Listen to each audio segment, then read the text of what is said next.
This was not the first time he'd gone missing, nor would it be his last. But this time he was seriously lost. 14 days in the wilderness, no trail, no food, no compass, only the raw instinct to survive, and the distant memory of a wife pacing their cabin floor, praying for his return.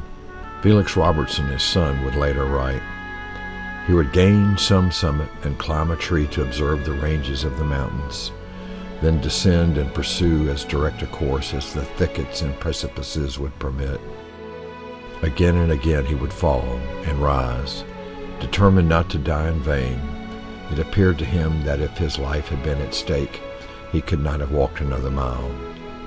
Out of this wilderness walked not just a survivor, but a leader, a man who would help tame the American frontier, a man who would never quit, not in the woods, not in battle, not when the fires of war threatened to burn it all down.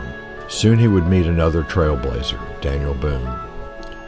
Together they'd carve paths through lands few dared enter, friends, fellow frontiersmen, and the architects of one of the boldest undertakings in American history. Boone would find fame in Kentucky. Robertson, he'd settle Tennessee. While Boone's name lived on in legend, Robertson's faded, his legacy scattered in county names, forgotten statues, and fading maps. Yet it was his grit, his refusal to abandon the fort, that held Middle Tennessee for the fledgling United States. Without him, Nashville would likely have failed. Andrew Jackson may never have come, and the Cumberland may have flown under a Spanish flag. James Robertson, frontiersman, soldier, statesman, entrepreneur, father of 11, husband of 1, native son.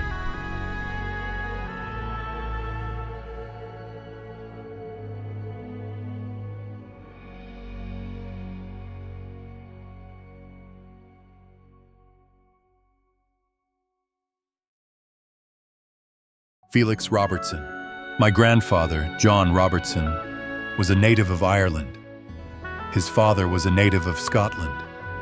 The Robertsons likely came from Perthshire, ancient Highland ground where clan loyalty once meant survival. By the early 18th century, that world was collapsing. British rule dismantled clan society. Land was seized. Customs were suppressed. For many Scottish families, survival required departure. Ulster, Northern Ireland, offered land and a temporary refuge. The Robertsons were not alone. Thousands followed the same path. I am unable to state the time of my grandfather's removal to North Carolina, nor my father's age at the time, only that he was quite young. The British experiment in Ulster failed. Poverty returned, pressure mounted. Across the Atlantic, America promised something different. Cheap land, religious freedom, distance from authority. North Carolina welcomed them.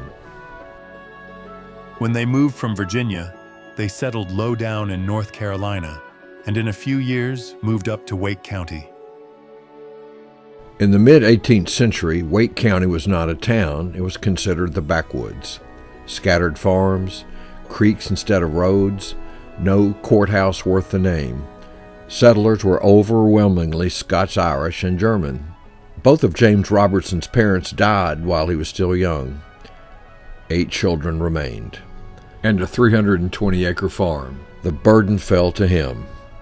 He became head of the household not by ambition, but by necessity. Responsibility came early, and it never left.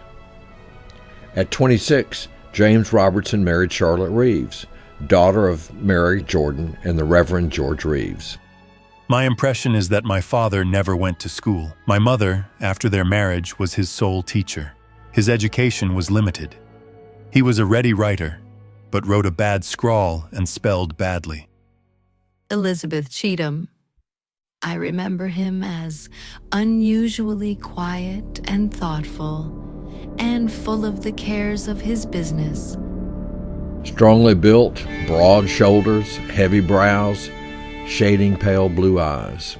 A man slow to speak, careful in judgment, known not for display but restraint. Life in rural North Carolina grew intolerable. Sheriffs inflated fees, court clerks manipulated costs, land agents twisted titles, taxes rose, services vanished. Justice became something purchased. The settlers did not call themselves rebels, they called themselves regulators, men who believed they were restoring lawful order where corruption had replaced it.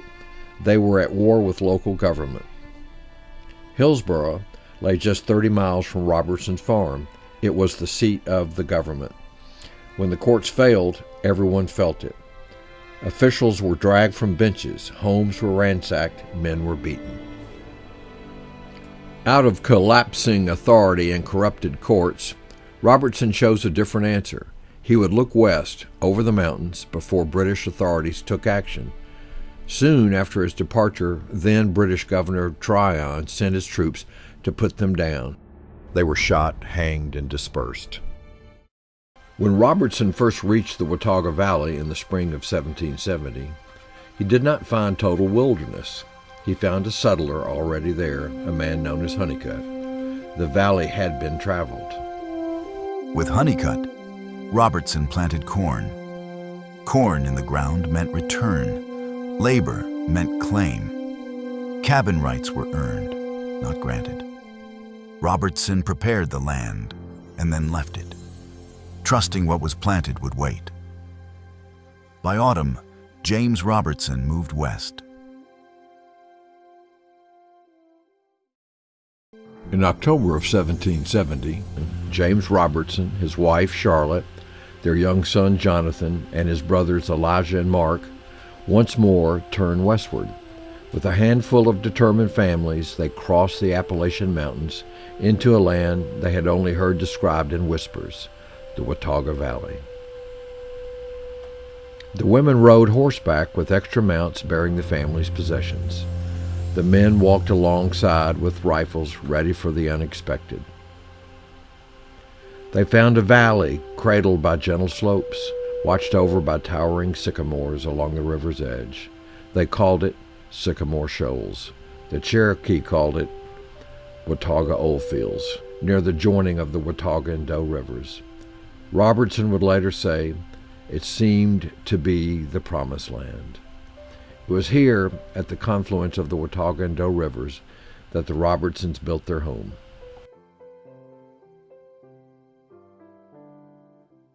Here, life began again. Just months after their arrival, on December 11th, 1771, Charlotte gave birth to a son, Randolph Robertson.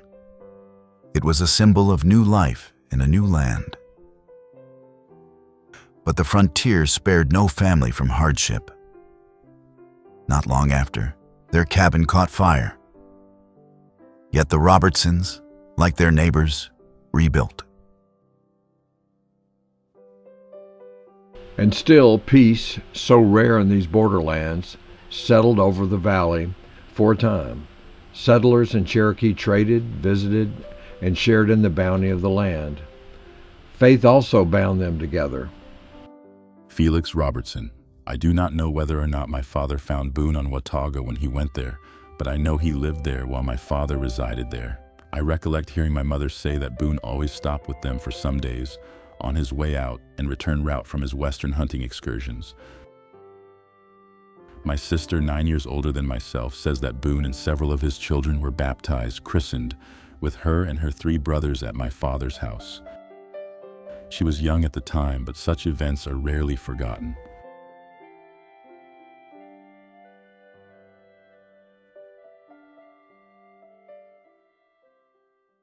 While James Robertson was settling the Watauga region in 1770, clearing land, building cabins, and shaping a self-governing frontier community, another movement was unfolding just to the north. There, John Donaldson had begun negotiating land on behalf of Virginia.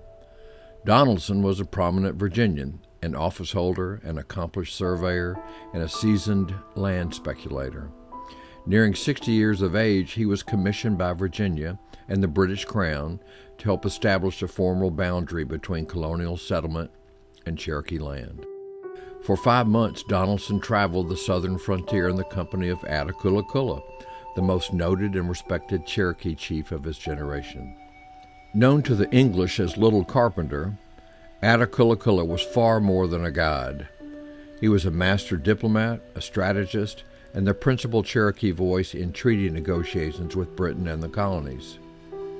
In the years ahead, he would play a decisive role in the Transylvania Purchase, shaping one of the most consequential and controversial land deals in the American frontier history. Together, Donaldson and Attakullakulla moved deliberately through the mountains and valleys, marking boundaries not with abstract lines, but with the land itself, following ridges, river mouths, and ancient natural markers long known to the Cherokee. The boundary they established would become known as the Donaldson Line. Donaldson later reflected on the country they traversed, writing that it was the Garden of Eden. In 1771, the treaty was finalized and recognized by both Britain and Virginia, but its consequences were immediate and unforgiving. South of the Donaldson Line lay the Watauga settlements. James Robertson and the Wataugans now found themselves outside the law, still living on Cherokee land beyond colonial authority. Order soon arrived. The settlers were formally summoned to remove themselves from the country they had cleared, planted, and defended. With a single treaty, 2 men, who would later stand together in the founding of Nashville, were cast into opposing roles. One had helped draw the line, the other was ordered to abandon everything below it. Yet none of them, Donaldson, Robertson, or Attakullakulla, were finished with this land. The boundary did not end the frontier story. It forced it westward, and in the years that followed, these same men, settler, surveyor, and Cherokee statesmen, would again find their paths crossing as the struggle for the Cumberland Valley reshaped the future of the American interior.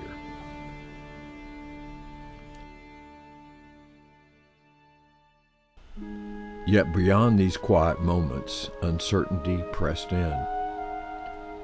In 1772, the Indian boundary line was fixed at the Holston River. Settlers north of it came under Virginia's protection. Those south, like the Wataugans, discovered they were in Cherokee territory. Then came the order. Alexander Cameron, British Superintendent of Indian Affairs, warned them to abandon their farms. But there were now 70 plantations here, and the settlers had just planted their crops. They refused to leave. With eviction looming, the settlers turned to diplomacy. James Robertson and John Bean were sent to treat with Cherokee leaders. Under the shade of towering sycamores, they secured a 10-year lease for the Watauga Valley, paying goods worth nearly $1,000. It was a delicate pact, survival for the settlers, sovereignty for the Cherokee. But to British officials like Lord Dunmore, it was an act of rebellion, a dangerous example of Americans governing themselves. After this, the settlement increased with greater rapidity than before, yet they lived in amity with the Indians and enjoyed among themselves the most perfect harmony. And so, in 1772, the settlers went further still. They formed the Watauga Association, a written constitution, the first adopted west of the Appalachians. They elected magistrates, framed laws, and governed themselves with remarkable order. Among the magistrates was James Robertson. Theodore Roosevelt. They were the first men of American birth to establish a free and independent community on the continent, fit to be the pioneer fathers of a mighty and beautiful state. In the Watauga Valley, the Robertsons and their neighbors built more than cabins. They built families, faith, and the first seeds of a free government. Moses Fisk. This became a place of rendezvous to all who followed. At the head of this colony was James Robertson.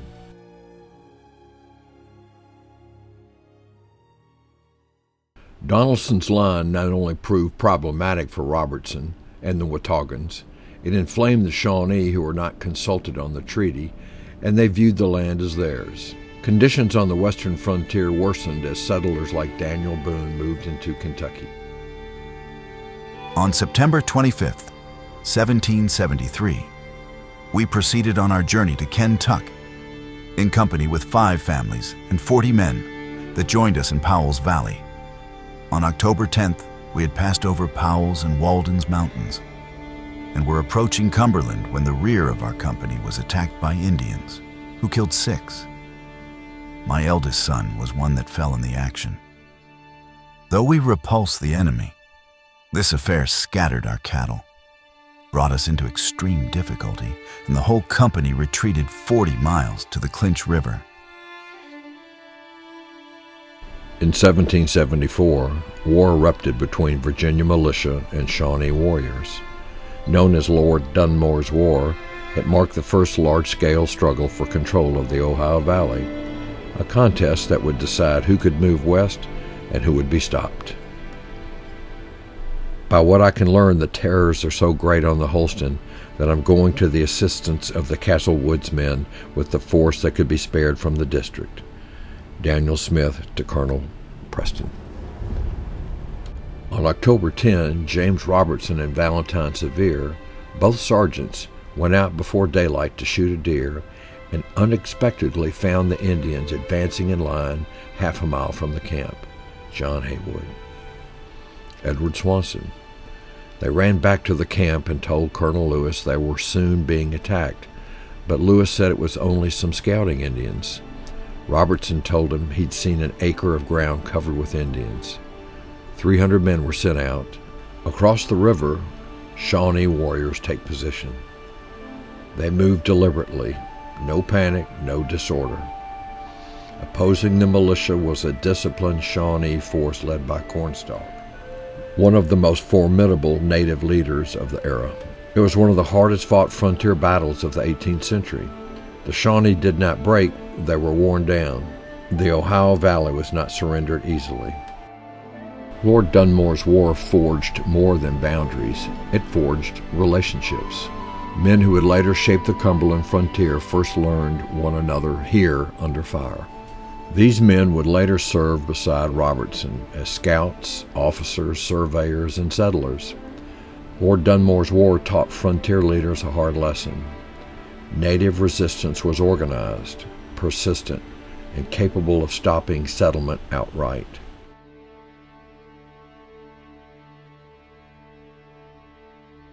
The desire for large tracts of western land located in tribal country was on the increase. The most powerful men in America sought them, and all eyes were on this purchase. George Washington. I can never look upon that proclamation, 1763, in any other light, but this I say between ourselves, than as a temporary expedient to quiet the minds of the Indians, and must fall of course in a few years, especially when those Indians are consenting to our occupying the lands. All this can be carried on by silent management and under the guise of hunting game, which is always admitted by the Indians. By this means, you will be able to mark out the lands in a secret manner, so as to avoid giving alarm or offense. Land speculator Richard Henderson surprised all of his speculator competitors when he arrived at Sycamore Shoals with an audacious plan. He sought to purchase more than 20 million acres of land from the Cherokee, stretching across present-day Kentucky and Middle Tennessee, in what would become the largest private land purchase in American history. For months, Richard Henderson and the Cherokee elder Attakullakulla carried the terms of payment from town to town, weighing every rifle, blanket, and kettle. When the council finally gathered at Sycamore Shoals, more than 1,200 Cherokee and hundreds of settlers filled the river valley. Every soul had to be fed and housed. The treaty was not signed in a moment. It was sustained by weeks of endurance. At the council stood Henderson, his partners, and James Robertson with the Cherokee. Among them was Attakullakulla, the elder statesman, seasoned, diplomatic, and deeply aware of colonial power. Beside him stood his son, Dragging Canoe, younger, defiant, and unyielding. Dragging Canoe rejected the treaty outright. With pathetic eloquence, he dwelt upon the insatiable land greed of the white men and predicted the extinction of his race if they committed the insensate folly of selling their beloved hunting grounds. Roused to a high pitch of oratorical fervor, the savage with uplifted arm fiercely exhorted his people to resist further encroachments at all hazards, and left the treaty ground. Dragon Canoe understood what many colonists refused to admit. This treaty meant war. A dark cloud hung over that land, which was known as the Bloody Ground. Standing among the colonists, but not counted among the speculators, was James Robertson. Robertson was not there to acquire land. He was there because families in Cherokee trusted him. He understood both sides of the fire, the promise of settlement and the cost it would demand. Virginia Governor Lord Dunmore declared Henderson and his Transylvania Company outlaws. Soon after, Virginia and North Carolina both ruled the purchase illegal, voiding the treaty and dismantling Henderson's private empire. Transylvania was dead on arrival. The land deal was too big, too independent, and too dangerous for the colonies to tolerate. But settlers were already moving. The land had been named, the paths had been cut, and Dragon Canoe's warning would soon be fulfilled. The treaty collapsed, the war did not. But no sooner had the ink dried on the 20 million acre purchase, the Revolutionary War ignited at Concord and Lexington on April 19, 1775. And even though it began in the wealthy northeastern colonies, its effects were felt on the frontiers. Moses Fisk. Affairs continued prosperous till the commencement of the Revolutionary War. Alexander Cameron sent the Watauguns letters with promises of protection in case of their loyalty to the British, but they unanimously resolved to participate in the struggle for independence. As soon as Cameron ascertained this determination, a sudden incursion was devised, attacking the settlement by surprise on all quarters. About 2 days after my arrival in West Florida, with ammunition to supply the Cherokee and Creek nations, I was informed of the arrival of Chinkanassina, or the Dragging Canoe, a leader of the Cherokee. His business was to inquire into the cause of the present quarrel of the provinces with Great Britain. Henry Stewart, Deputy Superintendent of Indian Affairs for the Southern District. The Cherokee are almost surrounded by white people. Our nation has but a small spot of ground left to stand upon. It seems the intention of the whites is to destroy us from being a people. Dragging Canoe. And so began the loss of peace and friendship with the Cherokee. And once again, the British were behind the call to arms. Thankfully, the settlers had a friend in Nancy Ward, beloved woman of the Cherokee. She overheard the Cherokee plans to invade and sent warnings to the settlers. The intelligence which the inhabitants of Holston received was that 700 Indians had divided into two parties, one to fall on the settlement of Watauga by way of the mountains, the other, commanded by Dragging Canoe, to break up the settlements in and above the fork and proceed northwardly into Virginia. James Robertson saw the danger first. Felix Robertson. My father had a large stock of horses about 4 miles from his home. One morning, he heard a noise in the river and discovered several canoes full of Indians. On his return, he discovered many signs of Indians. Confident that a large number were in the country, he hastened for the nearest fort, alarming settlers along the way. Tracks of about 100 Indians coming right along the path toward our fort. We are sure they will attack in the morning. We are in good spirits. We hope to give them a warm reception and keep them out until assistance arrives. On the same day the battle was fought at Long Island Flats, Cherokees attacked the fort at Watauga, in which were James Robertson, John Sevier, and others. They made the attack at sunrise and were repulsed with some loss. From that time they skulked around the fort for 3 weeks, till a party from Virginia came to the relief of the garrison and found the inhabitants secure in their fort, the Indians having retreated. John Haywood, 1823. Pennsylvania Packet, August 17th, 1776. On Colonel Russell of Fincastle County approaching the Watauga Fort with the men under his command, the Indians retired precipitately, having 1 killed and 2 wounded by a party that pursued them. The fort was relieved after a fortnight's close siege, during the greater part of which our people lived on parched corn. There were supposed to be 500 women and children in this little fort. Except for 4 or 5 who ventured out to drive in some cows, we lost not a man. These were found scalped. With the onset of the American Revolution, most native nations aligned with the British, longtime trading partners who supplied the goods essential to sustaining their established way of life. The war changed everyone. Nothing will reduce the Indians so soon as pushing the war into the heart of their country. I would never cease pursuing them while one remained on this side of the Mississippi. Thomas Jefferson, August 5, 1776. The frontier had crossed a line. Survival now meant offense. It was locked in a cycle of raids and retaliation. Hunters were killed, horses stolen, and trust collapsed on both sides. Felix Robertson. For 4 or 5 months, the Indians were killing the hunters and stealing horses. My father and John Sevier often went out with the men and killed a great many Indians. When the Cherokees sent a flag of truce, James Robertson agreed to meet, hoping the violence could still be stopped. They expressed a great desire for peace, and my father went to treat with them. After many days of council, it appeared nothing could be done. The men grew discouraged and left, until none remained but my father and one other. As night fell, the council reached a decision. Just before sundown, he was seized and placed in prison. That decision was death. After some hours, an Indian woman, the wife of a half-breed, came secretly and told him the council had determined he should be shot. She opened the door and sent him away. By her kindness, his horse was ready. He mounted, plunged down a precipice into the river, and as he gained the far bank, the war whoop rose behind him. He heard them close behind him until he had gone several miles. Avoiding the common road, he did not reach home until the 3rd day, without food or sleep. His wife was in great anxiety and alarm, he having been detained longer than expected. By the autumn of 1776, frontier violence had hardened into open war. In response, Virginia, North Carolina, and South Carolina launched coordinated campaigns against the Cherokee Nation.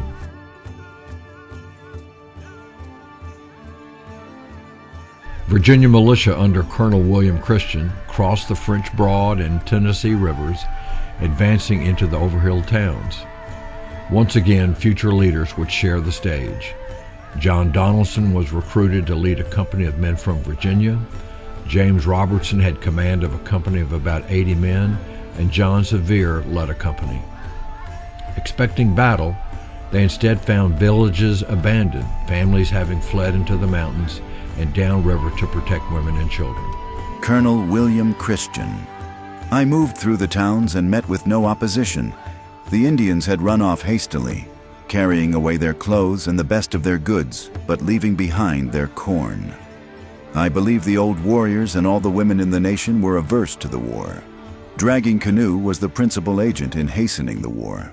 I am now destroying his towns, and I intend to destroy some other of the towns that was under his influence, particularly a town in which a man taken at Watauga was burned. At the same time, North Carolina militia under Griffith Rutherford, joined by South Carolina forces, devastated the middle and valley towns, leaving much of the Cherokee Nation unable to sustain itself through the winter.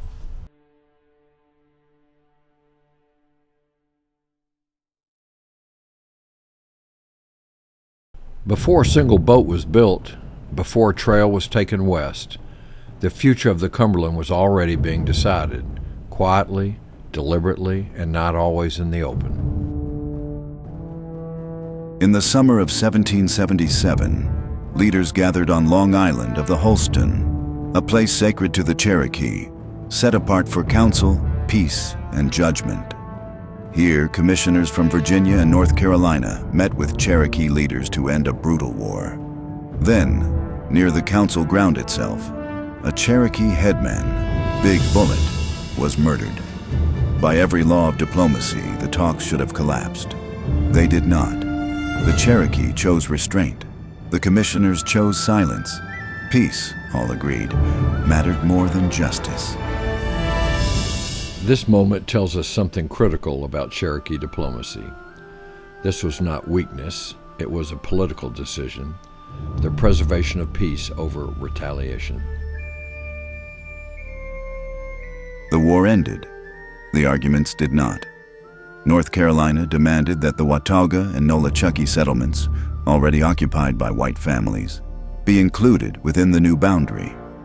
The Cherokee refused. Those lands lay too close to their towns, too close to their hunting grounds, too close to home. They did not raise cattle. They followed deer, buffalo, and seasons. A farmer's boundary was a hunter's starvation. Virginia, focused on access to Kentucky and the Cumberland Gap, was prepared to approve the line. North Carolina was not. Imperial lines were easy to draw. They were nearly impossible to enforce, especially in a landscape governed by movement, not fences. North Carolina argued the Cherokee had once offered a 10-year lease. Proof, they said, that settlement had been permitted. The Cherokee countered that no such lease had ever been approved, and that hunting land could not be leased like pasture. North Carolina pressed harder. The Cherokee, they said, had started the war. They had allowed settlers to remain even after provincial authorities denied permission. Once war began, North Carolina claimed, those settlers were taken under its protection. The frontier, they argued, could not be unwound. The Cherokee held firm. They would wait, they said, for George Washington to decide where the line should fall. Peace was preserved. The boundary remained unsettled. What happened next did not occur at the council fire. There was no belt exchange, no witnesses called forward, no line drawn on a map. It happened instead in the margins of the treaty, between men who understood that peace, once signed, would move faster than law. James Robertson, John Donaldson, Richard Henderson. They did not argue whether the Cumberland could be settled. That decision had already been made. They discussed how and who would go first. According to Archibald Henderson, this was the moment when planning replaced speculation, when the Cumberland ceased to be an idea and became an operation. The treaty itself remained unresolved. Boundaries were still disputed, authorities still uncertain, but the men standing here understood something governments did not. The frontier never waited for permission. They agreed the settlement would not be a rush, not like Kentucky scattered and vulnerable. It would be disciplined, staged, divided by land and water. Robertson would go first, to test the ground, plant corn, and establish presence. Donaldson would follow by river, when the season allowed, carrying families, tools, and survival itself. Henderson would coordinate, finance, and remain just outside the frame of legality. Historian Samuel Cole Williams notes that by this point, the decision to settle the Cumberland had already been reached. The treaty did not create that decision. It was the backdrop for the deal getting done.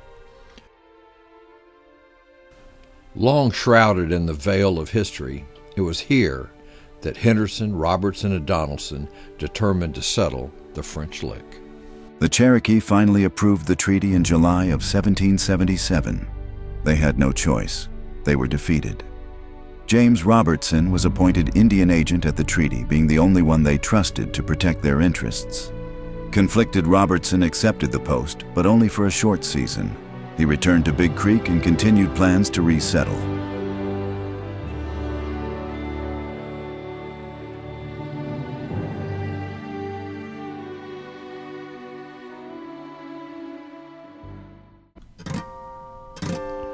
James Robertson did not choose French Lick by rumor or accident.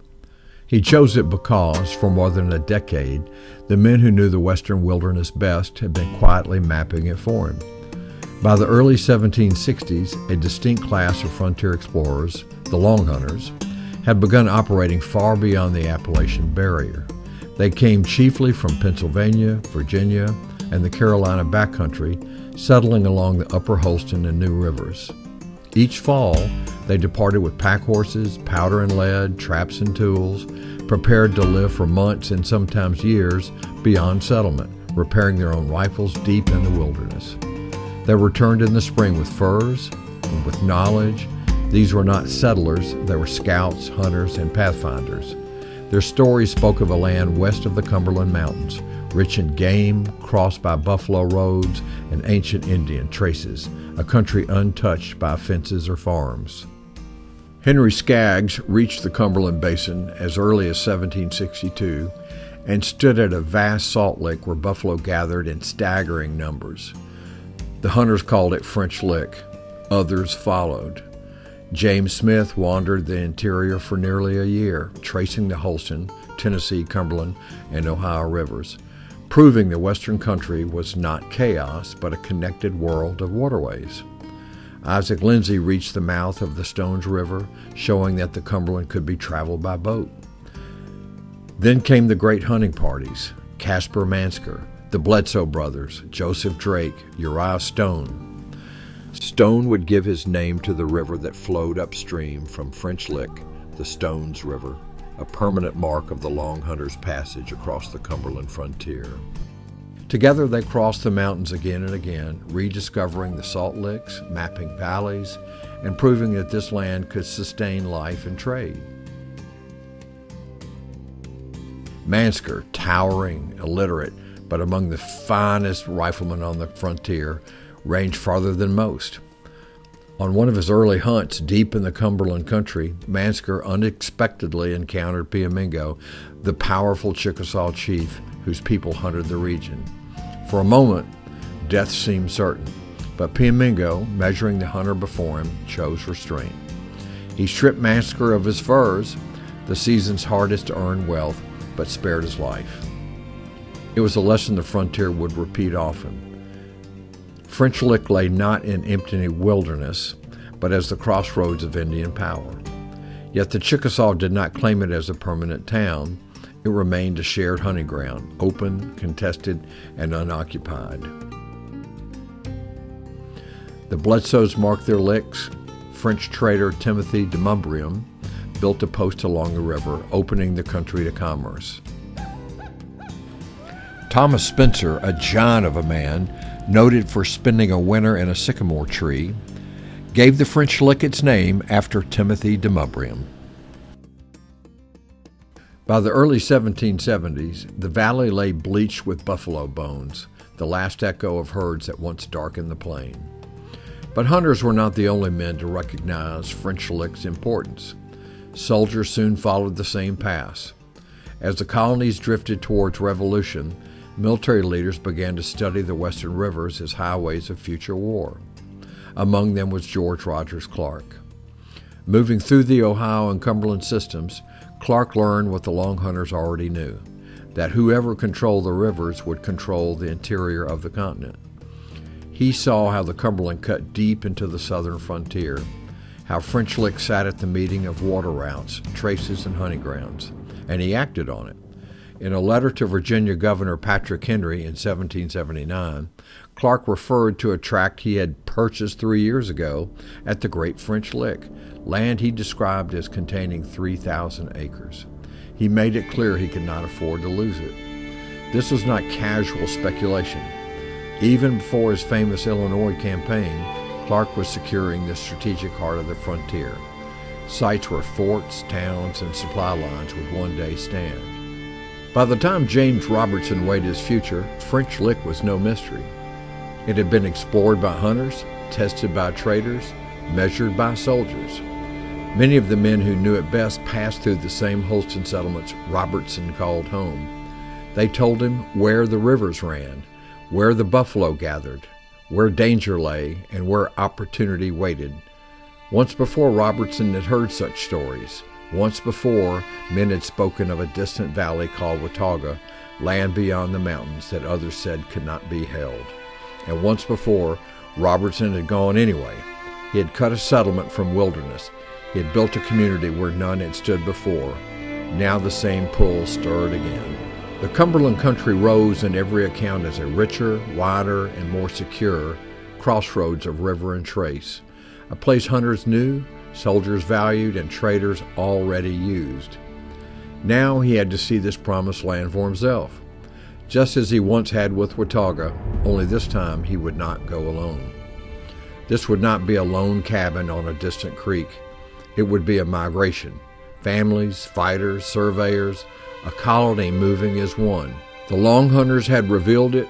Clark had staked his future. The rivers had opened the road.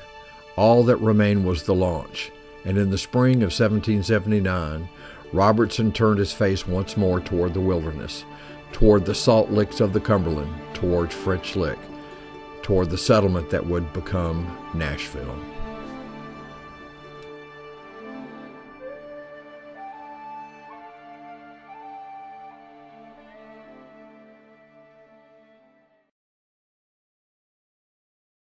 The Cherokee Treaty of 1777 started in motion the migration that would culminate in 1779.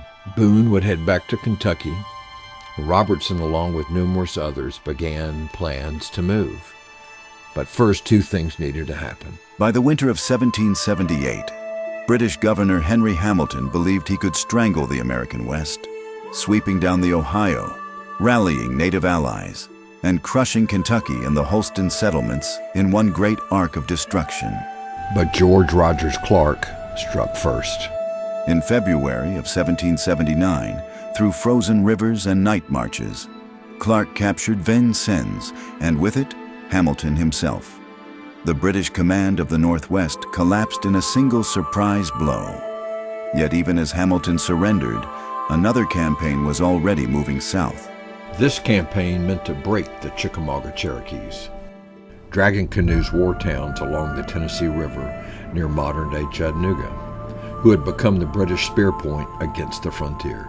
Robertson had suggested the campaign to North Carolina Governor Caswell in his resignation letter, and Governor Patrick Henry ordered Colonel Evan Shelby into motion. Volunteers poured in. No draft was needed. 500 volunteers.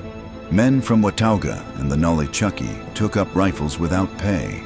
On April 1st, their rendezvous formed at Long Island and the mouth of Big Creek, at Robertson's home and fort, where boats were built from felled poplar trees, flatboats, pirogues, long canoes. In early April of 1779, the flotilla pushed down the swollen Tennessee River.